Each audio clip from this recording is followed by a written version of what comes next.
ಈಗ್ರಿ ಬೇರೆ ಕಡೆ ಕೆಲ್ಸಕ್ ಹೊಂಟಿವ್ರಿ. ಓಕೆ, ನಾವು ಗೆಸ್ಟ್ ಟೀಚರ್ ಆಗಿ ಹೊಂಟಿವಿ. ನೀವೇನ್ ಮಾಡ್ರಿ, ನೈಟ್ ಸ್ಟಡಿ ಮಾಡಕ್ ಸ್ಟಾರ್ಟ್ ಮಾಡ್ರಿ. ನೈಟ್ ಅಂದ್ರೆ ಹೆಂಗ್ರಿ ಮ್ಯಾಮ್, ಒಂದ್ ಮಾರ್ನಿಂಗ್ ಬೇಗ ಹೇಳ್ರಿ 5 ಗಂಟೆಗೆ. 5 7 ಗಂಟೆ ಮಟ್ಟ 2 ತಾಸು ಓದಾಕ್ ಸ್ಟಾರ್ಟ್ ಮಾಡ್ಬೇಕು. ಮತ್ ಈವ್ನಿಂಗ್ ಬಂದು 9 11 ಮಟ್ಟ 4 ತಾಸು ಓದ್ಬೇಕ್ರಿ ನೀವು. ಹೊರಗಡೆ ಕೆಲಸ ಮಾಡೋ, ಯಾಕಂದ್ರೆ ನಿಮಗೂ ಅರ್ಜೆಂಟ್ ಇರ್ತದೆ, ನೀವು ಓದ್ಬೇಕಾಗ್ತದೆ. ನಿಮಗೂ ಬೇರೆ ಏನಿಲ್ಲ, ಓದೋದಕ್ಕ ಪರ್ಯಾಯ ಮಾರ್ಗ ಇಲ್ಲ, ಓದ್ಲೇಬೇಕದ. Must and should.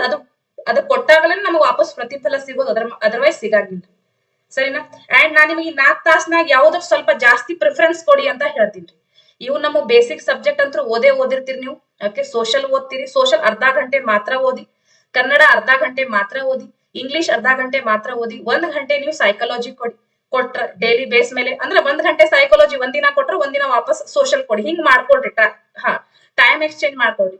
ಈ 4 ಗಂಟೆ ಒಳಗ್ ಅಟ್ ಲೀಸ್ಟ್ ಒಂದ್ ½ ಏನೈತ್ರಿ ಡೈಲಿ ಕರೆಂಟ್ ಅಫೇರ್ ಕೊಡ್ರಿ, 30 ನಿಮಿಷ.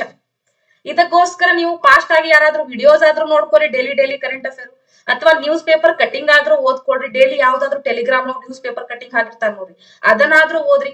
ಇದಕ್ಕ ನಿಮಗ್ ಒಂದಿನ ಓದಿದ್ರೆ ಏನ್ ಅನಿಸ್ತದ, ಇವ ಇಷ್ಟತಕ್ಕ ಅರ್ಧ ತಾಸು ಓದಿನಿ ಒಟ್ಟ ನೆನಪಿಲ್ಲ. ಡೋಂಟ್ ವರಿ, ಅದನ್ನ ರೆಗ್ಯುಲರ್ ಓದಿ ನೀವು, ಆಟೋಮೆಟಿಕ್ಲಿ ಇಂಟ್ರೆಸ್ಟ್ ಬರಕ್ ಸ್ಟಾರ್ಟ್ ಆಗ್ತದೆ. ಅರ್ಧ ಗಂಟೆ ಖಂಡಿತವಾಗಿಯೂ ಕೂಡ GK ಅಂದ್ರೆ ಕರೆಂಟ್ ಅಫೇರ್ ಮೇಲೆನೆ ಕ್ವಶನ್ ಬರ್ತಾವ ನಾಳೆ GPT.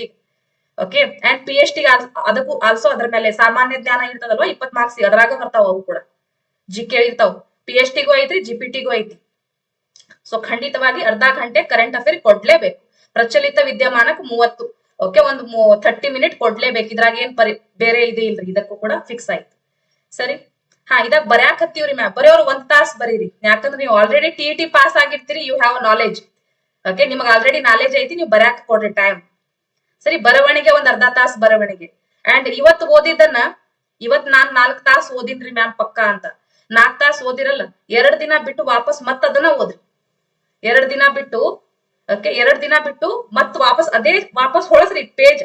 ಅದನ್ನ ಫಸ್ಟ್ ಲಿತ್ರ ಓದ್ಕೊಂಬರ್ರಿ. ಇದನ್ನ ರಿವಿಷನ್ ಅಂತ ಕರೀತಾರೆ. ಓದೋದನ್ನ ಪದೇ ಪದೇ ಓದೋದ್ರಿಂದ ಅದು ಲಾಂಗ್ ಟರ್ಮ್ ಮೆಮರಿ ಒಳಗ್ ಸ್ಟೋರ್ ಆಗ್ತದೆ. ಇಲ್ಲ ಅಂದ್ರೆ ಶಾರ್ಟ್ ಟರ್ಮ್ ಮೆಮರಿ ಒಳಗ್ ಇದ್ರೆ ಅದು ಮರ್ತ್ ಹೋಗ್ತದೆ ಅಲ್ಲ. ಸೊ ಓದೋದನ್ನ 2 ದಿನ 3 ದಿನಕ್ಕೆ ವಾಪಸ್ ರಿವಿಷನ್ ರೀ, ತೆಗಿತಾ ಹೋಗ್ಬೇಕು, ನೋಡ್ತಾ ಹೋಗ್ಬೇಕು. ಸರಿ, ತೆಗಿತಾ ಹೋಗ್ಬೇಕು, ನೋಡ್ತಾ ಹೋಗ್ಬೇಕು. ಬರೆಯೋದ್ ಯಾವಾಗ ಅಂತಂದ್ರೆ ಈ 4 ತಾಸು ಸ್ಟಡಿ ಒಳಗ ಐತೆಲ್ಲ, ನೀವು ಕಟ್ ಮಾಡಿ 1 ತಾಸು ಬರೀರಿ. ಯಾಕಂದ್ರೆ ನೀವು ಆಲ್ರೆಡಿ ಓದಿರ್ತೀರಿ. ಬರವಣಿಗೆ ನಿಮ್ ಪರೀಕ್ಷೆ ಬಂದಾಗ ಬರೀರಿ. ಸರಿನಾ? ಮಿಡಲ್ ಒಳಗೆ ಆಫ್ಟರ್ನೂನ್ ರೆಸ್ಟ್ ಮಾಡಾಕ ನಿಮ್ಮ 3-4 ತಾಸು ಟೈಮ್ ಹೇಳಿನ. ಅಷ್ಟು ಟೈಮ್ ರೆಸ್ಟ್ ಮಾಡೋದ್ ಅವಶ್ಯಕತೆ ಇಲ್ಲ. 1:30 3 ಗಂಟೆ ಮಟ್ಟ ರೆಸ್ಟ್ ಮಾಡೋ ಅವಶ್ಯಕತೆ ಇಲ್ಲ. ಅರ್ಧ ಗಂಟೆ ಒಳಗ್ 3-4 ಕ್ವಶನ್ ಆರಾಮಾಗ ಆಗ್ತದ. ಸ್ಪೀಡ್ ಆಗ್ತದ ಹ್ಯಾಂಡ್ ರೈಟಿಂಗ್. ಓಕೆ, ಸ್ಪೀಡ್ ಆಗ್ತದ್ರಿ. ನಾನು ಮುಂಜಾನೆ ಇವತ್ ಒಟ್ 4 ಕ್ವಶನ್ ಕೊಡಾಕತ್ತೀವಿ ಅಂತ ತಿಳ್ಕೊರಿ. ನಿಮಗ್ 4 ಕ್ವಶನ್ ಕೊಡಾತಿ, ಮುಂಜಾನೆ 2 ಕ್ವಶನ್ ಬರೀರಿ. 15 ನಿಮಿಷನಾಗ 2 ಕ್ವಶನ್ ಬರೀಬಹುದು. ಸಾಯಂಕಾಲ 15 ನಿಮಿಷನಾಗ 2 ಕ್ವಶನ್ ಬರೀಬಹುದು. 15 ನಿಮಿಷ ಟೈಮ್ ಇಲ್ವಾ ನಿಮ್ ಹತ್ರ? ಅಷ್ಟು ಸ್ಟ್ರಿಕ್ಟ್ ಐತಿ ನಮ್ದು. ಇಲ್ವಾ? ಯಾವಾಗ ಟೈಮ್ ಸಿಗ್ತದ ಅವಾಗ ಬರ್ಕೋತ್ ಕೂತ್ ಬಿಡುದು. ಓಕೆ, ತೆಗಿಯುದ್ರಿ, ಬರೆಯುವುದು.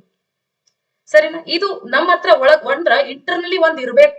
ನಾನ್ ಇವತ್ತು ಬರವಣಿಗೆ ಈ ಟೈಮ್ ಏನಾಯ್ತಲ್ವಾ, ಒಟ್ನಲ್ಲಿ 4 ತಾಸು ಓದೋದು, 4 ಆನ್ಲೈನ್ ಕ್ಲಾಸು, ಇವೆಲ್ಲ ಈ 8 ತಾಸಿನ ರೂಲ್ಸ್ ನೀವು ಡೈಲಿ ಫಾಲೋ ಮಾಡ್ತಾ ಹೋದ್ರೆ ಆಟೋಮೆಟಿಕ್ ಆಗಿ ಚೇಂಜಸ್ಗಳು ಆಟೋಮೆಟಿಕ್ ಬರ್ತಾವ. ಥಿಂಕ್ ಮಾಡ್ರಿ, ಇವತ್ ನಾನ್ 4 ತಾಸು ಸ್ಟಡಿ ಮಾಡಿದ್ನ ಅಂತ ವಿಚಾರ ಮಾಡಿ ರಾತ್ರಿ ಮಲಗುವಾಗ.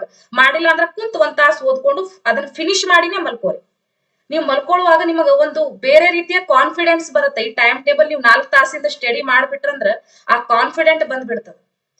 ಸರಿ, ಆ ಕಾನ್ಫಿಡೆಂಟ್ ಅಂದ್ರೆ ಓಕೆ ನಾನು ಓದ್ಬಿಟ್ಟೆ, ಓಕೆ ಐ ಆಮ್ ಡನ್. ನಿಮ್ ಅದು ಫೀಲ್ ಆಗ್ತದ್ರಿ. ಅದು ನಂದು ಕಂಪ್ಲೀಟ್ ಆತಿ ಇವತ್ತಿನ ಟಾರ್ಗೆಟ್ ಅಂತ. ನಿದ್ದೆನೂ ಆರಾಮ ಆಗತ್ತೆ. ಸರಿ, ಯಾವ ವಿಷಯಕ್ಕೆ ಎಷ್ಟು ಟೈಮ್ ಕೊಡಬೇಕು ಅಂತ ಹೇಳ್ತೀನಿ. ಈಗ ವಿಷಯವಾರು ಸಮಯಕ್ಕೆ ನಾನ್ ನಿಮಗ್ ಹೇಳೋದೇನಪ್ಪಾ ಅಂತಂದ್ರೆ, ಫಸ್ಟ್ ಲಿತ್ರ ನಾವು ನಿಮಗ್ ಈ ವಿಷಯವಾರು ಸ್ವಲ್ಪ ಚೇಂಜ್ ಆಗ್ತಿರ್ತದೆ. ವಿಷಯವಾರು ಸಮಯ ಟೈಮ್ ಕೊಡೋದು ಸ್ವಲ್ಪ ಚೇಂಜ್ ಆಗ್ತಿರ್ತದೆ. ಹೆಂಗೆ? ಒಂದಿನ ನಾನ್ ನಿಮಗ್ ಹೇಳ್ತಾ ಹೋಗ್ತಿದ್ದಾರೆ, ನಿಮಗ್ ಸ್ವಲ್ಪ ಐಡಿಯಾ ಬರ್ಲಿ ಅದ್ರ ಬಗ್ಗೆ ಹೇಳ್ತಾ ಹೋಗ್ತೀನಿ.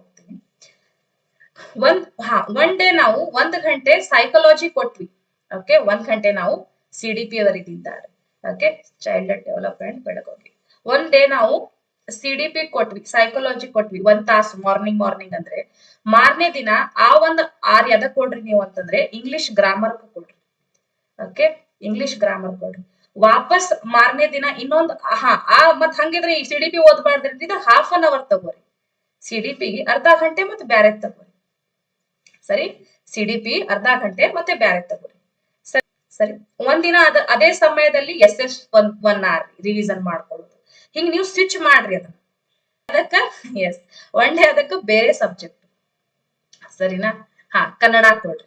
ಹಿಂಗೆ ಒಂದೊಂದು ತಾಸಿಗೆ ಹೋಗ್ತದ. ಸರಿ, ಒಂದೊಂದು ತಾಸ್ಗೆ ಹೋಗ್ತದ. ರೈಟ್ ರೀ? ಈ ರೀತಿಯಾಗಿ ಏನ್ ಮಾಡ್ಬೇಕಂದ್ರೆ ಒಂದೊಂದ್ ಡೇಗೆ ಒಂದೊಂದ್ ದಿನಕ್ಕ ಒಂದೊಂದ್ ತಾಸಿಗೆ ಏನ್ ಇರ್ತದಲ್ವಾ ಅದನ್ನ ಟೈಮ್ ಬೇರೆ ಬೇರೆ ಇದಕ್ಕ ಕೊಟ್ಕೋತಾ ಹೋಗಿ. ಓಕೆ, ಇದರಿಂದ ಏನಾಗ್ತದೆ ಎಲ್ಲಾ ಸಬ್ಜೆಕ್ಟ್ಗೂ ಈಕ್ವಲ್ ಆಗಿ ನಿಮಗ ಕವರ್ ಆಗ್ತಾ ಆಗ್ತಾ ಹೋಗ್ತದೆ ಅಲ್ವಾ? ಕವರ್ ಆಗ್ತಾ ಆಗ್ತಾ ಹೋಗ್ತದೆ. ಇದು ಮೇನ್ ಫಸ್ಟ್. ಆಮೇಲೆ ಡೇ ಒಳಗ್ರಿ ಇದು 1 ತಾಸ ಅಂದ್ರೂ ಆಯ್ತು, ಚೇಂಜ್ ಆಗ್ತಾ ಹೋಗ್ತದ ನಿಮ್ದು ಫಿಕ್ಸ್ ಒಂದೊಂದ್ ದಿನದ್ದು. ಆಮೇಲೆ ಆಫ್ಟರ್ನೂನ್ ರೀ, ಇವತ್ತು CDP 1 ತಾಸ್ ಕೊಡಾಕತ್ತೀನಂದ್ರ ಇಂಗ್ಲಿಷು ಕನ್ನಡ ಹಾಫ್ ಅವರ್ ಕೊಡ್ರಿ, ಅರ್ಧ ಗಂಟೆ, ಅಥವಾ ಒಂದೊಂದ್ ಗಂಟೆ ಕೊಡ್ರಿ, 3 ಗಂಟೆ ಆಗ್ತದ. ಸರಿ, 1 ಗಂಟೆ. ಹಿಂಗೆ 4 ಸಬ್ಜೆಕ್ಟ್ ಅದಾವ್ ನಮಗ್, 4 ಸಬ್ಜೆಕ್ಟ್ 4 ಗಂಟೆನೂ ಕೊಡ್ಬಹುದು ನೀವು ಒಂದೊಂದ್ ತಾಸು ಓದಿ ಅಲ್ವಾ? ಆದ್ರೆ ಇದ್ರಾಗನ ಏನ್ ಮಾಡ್ಬೇಕಾಗ್ತದ, ನಾವು ಬರವಣಿಗೆಗೂ ತೆಗಿಬೇಕಾಗ್ತದ, GKಗೂ ತೆಗಿಬೇಕಾಗ್ತದ. ಹಂಗಾಗಿ ಹೇಳಿದ್ದೇನ್ರಿ, 4 ಗಂಟೆ ಒಳಗ ಎಸ್ ನೀವು ಅರ್ಧ ಗಂಟೆ ತಗೊಂಡ್ರು ಕೂಡ ಓಕೆ, ಬರವಣಿಗೆಗೆ ಇದ್ರಾಗ ಸಮಯ ತೆಗಿರಿ.